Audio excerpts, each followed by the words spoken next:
ಅನಧಿಕೃತ ಕಟ್ಟಡಗಳ ತೆರವುಗೊಳಿಸಿ ಕಮಿಷನರ್ ವಾರ್ನಿಂಗ್. ಪಾಲಿಕೆಯ ಸದಸ್ಯ ಸಂದಿಲ್ ಕುಮಾರ್, ಝೋನಲ್ ಕಮಿಷನರ್ ಚಂದ್ರಶೇಖರ್ ಮಾಲಿ ಪಾಟೀಲ್ ಸಾಥ್. ಹುಬ್ಬಳ್ಳಿ ಧಾರವಾಡ ಮಹಾನಗರ ಪಾಲಿಕೆಯ ವ್ಯಾಪ್ತಿಯಲ್ಲಿ ಬರುವ ವಾರ್ಡ್ ಸಂಖ್ಯೆ 51 ಅಕ್ಷಯ ಪಾರ್ಕ್, ಪ್ರಿಯದರ್ಶಿನಿ ಕಾಲೋನಿ ಹಾಗೂ ಮಹೇಶ್ ಪಿಯು ಕಾಲೇಜು ಎದುರುಗಡೆ ರಸ್ತೆಗಳಿಗೆ ಭೇಟಿ ನೀಡಿದ ಆಯುಕ್ತರು ಅಕ್ಷಯ ಪಾರ್ಕ್ನಿಂದ ಮುರುಡೇಶ್ವರ ಫ್ಯಾಕ್ಟರಿಗೆ ಹೋಗುವ ರಸ್ತೆಯ ಅಕ್ಕಪಕ್ಕ ಅನಧಿಕೃತವಾಗಿ ಹಾಕಲಾದ ಡಬ್ಬಾ ಅಂಗಡಿಗಳನ್ನು ತೆರವುಗೊಳಿಸುವಂತೆ ಸ್ಥಳದಲ್ಲಿ ಹಾಜರಿದ್ದ ವಲಯ ಸಹಾಯಕ ಆಯುಕ್ತರಾದ ಚಂದ್ರಶೇಖರ್ ಮಾಲಿ ಪಾಟೀಲ್ ಹಾಗೂ ಆರೋಗ್ಯ ನಿರೀಕ್ಷಕರಾದ ಸುನಿಲ್ ಕಾಡದೇವರಮಠ ಮಹೇಶ್ ಕಾಟೆ ಅವರಿಗೆ ನಿರ್ದೇಶನ ನೀಡಿದ್ದಾರೆ. ಅಲ್ಲಿಂದ ಮಹೇಶ್ ಪಿಯು ಕಾಲೇಜು ಪಕ್ಕದಲ್ಲಿ ಅತಿಕ್ರಮಣ ಮಾಡಿ ಕಟ್ಟಿದಂತಹ ಕಟ್ಟಡವನ್ನು ಸರ್ವೆ ಇಲಾಖೆ ಅಧಿಕಾರಿಗಳ ಜೊತೆ ಪರಿಶೀಲಿಸಿದ ಆಯುಕ್ತರು ಅತಿಕ್ರಮಣವನ್ನು ತೆರವುಗೊಳಿಸುವಂತೆ ಸೂಚಿಸಿದ್ದಾರೆ.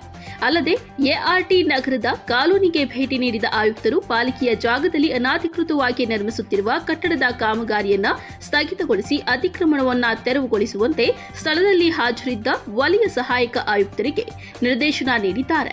ಹಾಗೂ ಕಾಲೋನಿಯ ನಿವಾಸಿಗಳು ನೀಡಿದ ದೂರಿನ ಮೇರೆಗೆ ಜನವಸತಿ ಪ್ರದೇಶಗಳಲ್ಲಿ ಇರುವ ಚಿಕನ್ ಅಂಗಡಿಗಳನ್ನು ತಕ್ಷಣ ಮುಚ್ಚುವಂತೆ ಆದೇಶ ನೀಡಿದ್ದಾರೆ. ಈ ಸಮಯದಲ್ಲಿ ಪಾರ್ಕ್ನ ಪಾಲಿಕೆಯ ಸದಸ್ಯರಾದ ಸಂದಿಲ್ ಕುಮಾರ್ ಆಯುಕ್ತರಿಗೆ ಸಾಥ್ ನೀಡಿದ್ರು. ಈ ಸಮಯದಲ್ಲಿ ವಲಯ ಸಹಾಯಕ ಆಯುಕ್ತರಾದ ಚಂದ್ರಶೇಖರ್ ಮಾಲಿ ಪಾಟೀಲ್, ಸಹಾಯಕ ಕಾರ್ಯನಿರ್ವಾಹಕ ಅಭಿಯಂತರರಾದ ಕಾಂಬ್ಲಿ, ಕಿರಿಯ ಅಭಿಯಂತರರಾದ ಪುನೀತ, ಆರೋಗ್ಯ ನಿರೀಕ್ಷಕರಾದ ಸುನಿಲ್ ಕಾಡದೇವರಮಠ, ಮಹೇಶ್ ಕಾಟೆ ಇನ್ನಿತರರು ಹಾಜರಿದ್ದರು.